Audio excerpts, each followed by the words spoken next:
I'm Kaylee, and these are the best books that I read in 2024.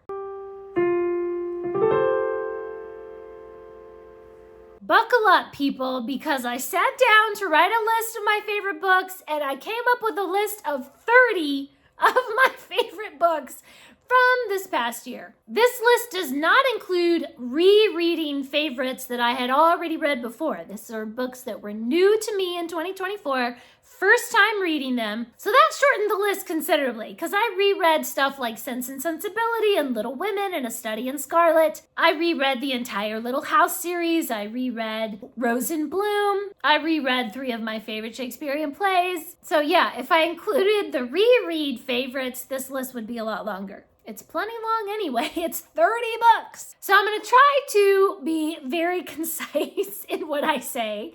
But these are books that I'm really excited about, and I just have so many feelings. So it's going to be really, really difficult to keep this concise, but I will just do my best. I've kind of separated out into the first top 15 books and then the lower end 15 books. So I'm going to talk a lot more about the first 15 that are just like the very top of the top. And then the other 15 could be just kind of like honorable mentions, and I'll try to be even more concise with those and just be like, yeah, I loved it, okay. Before we dive in, I'm going to reach back here to our Booktuber Shoutout book, and we're going to shout out somebody randomly. Today's shout out goes to Beckel Books. I will leave a link to their channel in the description. Be sure to go over and subscribe to them. And please do subscribe to this channel if you haven't already. And follow me over on Goodreads and Storygraph and all the places. So I'm going to start out with the top of this list. And at the top of the list has to be the classics that I read this past year. I've already done another video listing all the classics I read. So if you want to hear about every classic that I read in 2024, be sure to check out that video. But I actually just have 7 classics. Out of the 40 classics that I read in 2024, only 7 have made it onto this list. So one of those classics at the top is Evelina. This is about a young girl who has grown up in the country, but then she is thrust into London high society, and she has to kind of learn how to navigate these new social expectations. She meets a lot of different people, some of them not very nice, and she kind of has a coming of age story as she begins to determine what kind of person she wants to be. I really loved that this is told in an epistolary style. So you get to see different letters from different characters, you get to see their different personalities. Some of them are kind of unreliable narrators, so there's a lot going on in between the lines. This book was just so intriguing. And I read Thomas Wingfold, Curate. This is about a young preacher who begins to doubt his faith in God. He begins to doubt even the existence of God. So he goes on this spiritual journey to rediscover his faith. I just love George MacDonald. His books have so much depth to them. And there's all these little nuggets of wisdom sprinkled all around. I found this one really inspiring. And I read Kenilworth. I really enjoyed all the history in this one, all about Queen Elizabeth and Walter Raleigh. It's a really excellent adventure. The hero, Tressilian, is trying to save a damsel in distress who does not want to be saved. So he has to kind of go in a roundabout way trying to assist her.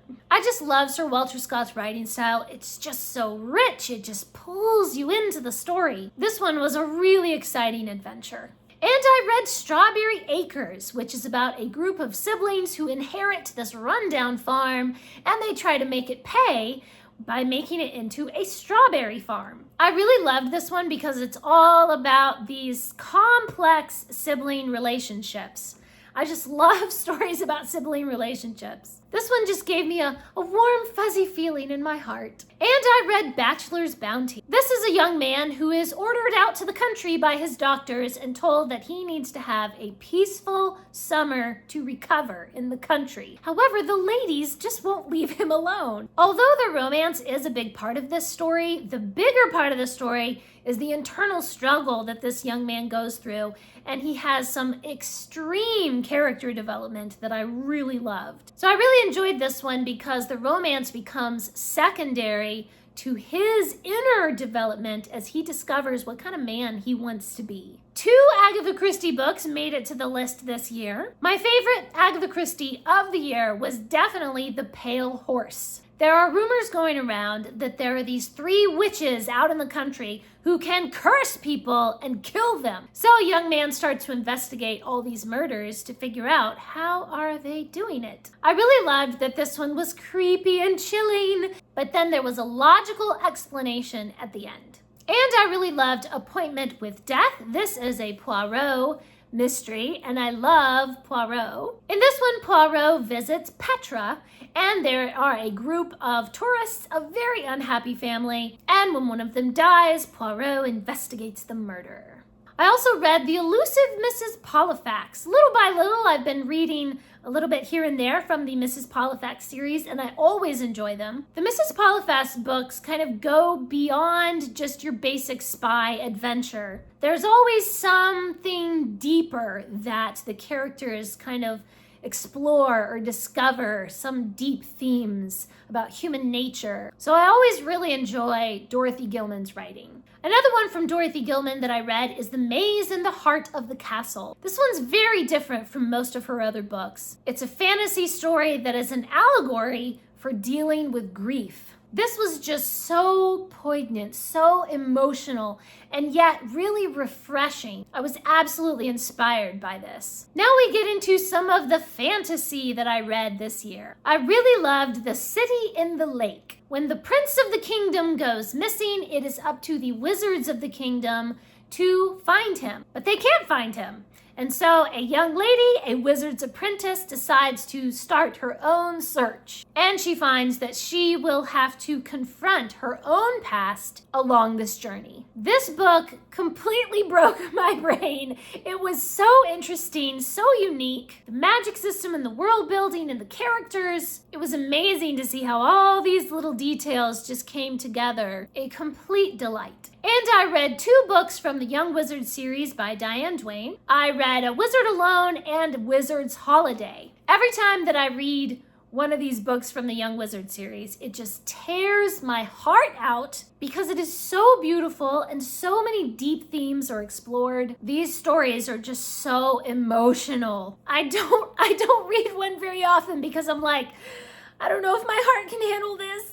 So I only read like 1 or 2 every year. I always enjoy them though. And I read Quest of the Dragon's Princess. This book starts out like your typical fairy tale, but it quickly takes its own direction. There's a princess and a dragon and a quest, and what more do you need? I really loved that this book just took such a unique spin on the typical fairy tale tropes. It was hilariously funny, and I really loved all of the Christian themes and Christian parallels that are found in the story. Such a beautiful, beautiful fantasy story. And I read A Wish in the Dark. This is about a boy who is actually born in prison and he escapes. But the prison warden's daughter wants to prove herself to her father, and so she goes chasing after him. This book is loosely based on Les Mis, and as the escaped prisoner and the prison warden's daughter kind of go on these adventures and they're chasing each other around, they both start to ponder the true meaning of law and justice and whether mercy has a place in their world. I really loved the character development, the world building, the magic system. It was just all so exquisite. And number 15 on this list is actually kind of 2 books together. These are the first 2 books in the Skyriders. I think it's going to be a trilogy. The first one is Skyriders, and the second one is The Sky King. So this is a world where humans can telepathically communicate with Pegasi. And when their empire is attacked by magical monsters, they have to band together to fight off the monsters. The best part of these books was the very complex relationships between humans and Pegasi. There are just years and years of traditions and outdated laws that govern how they work together, and every relationship between them is just so different, all their different personalities. I was absolutely fascinated to see how these relationships developed. All right, I'm going to try to be even more concise with the next 15, but it's really hard because I love all of these ones too. Okay, first we have the Nameless City trilogy. This graphic novel centers around a boy who comes to the Nameless City and finds that it's a hodgepodge of different cultures because the Nameless City keeps getting conquered by different people. This was a really interesting exploration of how different cultures meld together, and it's just a great adventure as well. Then we have the Ogress and the Orphans. When an ogress moves next to a town, the townspeople start to blame her for everything that goes wrong. It is only the orphan children who are not prejudiced against the ogress. This was just so beautifully thoughtful. The magic was just wondrous. I just loved every single character. So beautiful. Then I have Out of the Valley of the Horses. This whole book has a very dreamlike quality. A family are trapped on a magical island with a tribe of horses. And there's some sort of mystical magic that surrounds the island. This was such a beautiful, really introspective book. I found it really encouraging, really inspiring. Then I sort of accidentally read Rook, which is actually the last book in the series, and I haven't read the rest of the series. So somehow I got about 2 or 3 chapters in and realized, wait a minute, this isn't the first book of a series. This isn't a standalone. This is the last book in the series. But by then, I was so hooked. I could not stop reading. It was just that mesmerizing. I didn't care that I was getting spoiled for the entire series. I didn't care. I just had to keep reading. So this coming year in 2025, I am going to go back and read the actual rest of the series. And I just don't care that I'm spoiled. I don't even care that I already know the ending. I just know it's going to be so fascinating. So this is about a detective who can kind of see the residue of magic use. And so they go around, detecting and assisting the police because the police can't see when magic has been used. And they have all kind of adventures and wonderful things. I also read The Hunting of the Last Dragon. This book kind of took your basic dragon story and then just exploded it into something completely different and new. What I really loved about this book was the exploration of courage. What does courage mean? Where does courage come from? What are different types of courage? There were just so many layers to this story. Then we have The Hermit of Far End. This is about a young lady who moves into town and hears about a man who lives on a wealthy estate, but he lives like a hermit. He doesn't participate in any social events. And so, of course, she gets curious and she wants to find out about him. That one was a lot of fun, really interesting. Then we have The Golden Snare, which is about a Canadian mountie who is pursuing a murderer into the Canadian wilderness, and he discovers a young woman who is being held hostage. This was a fascinating adventure. I really loved this adventure. Then I read The Lost Kingdom. This is about a young boy who goes with his father on an expedition into the American West, searching for a lost tribe. This adventure was so interesting. It took so many twists and turns that I just never expected. And I read Wonder. This is about a boy who has a facial deformity. He looks kind of different from other people. And when he switches from being homeschooled to going to school for the first time, he's worried that he'll have trouble fitting in and making friends. This book just broke my heart over and over and over. I cried buckets of tears while I was reading it because it was so beautiful, and then it was like horrific, and then it was so beautiful again. It just broke my heart into 1,000 pieces. It was so lovely. And I read Water Sky. This was really interesting to learn about the Inuit culture and their language and the tradition of hunting whales. I just found this so interesting to learn about a different culture. And I read Handbook for Dragon Slayers. This is another one where you think it's going to be a typical dragon story, and then it just takes this whole different direction. This is about these 3 teenagers that decide they're going to be dragon slayers, and they're just going to do some research on dragons and then go out having adventures. And it ends up being a lot more difficult than they thought it would be. I really loved the history in this one, the world building, and the character development. I also read several books by Rick Riordan this year. I really loved the continuation of the Percy Jackson series with Chalice of the Gods, and Wrath of the Triple Goddess. These 2 books just had all the elements that I love about the Percy Jackson books. I just love the legends of the gods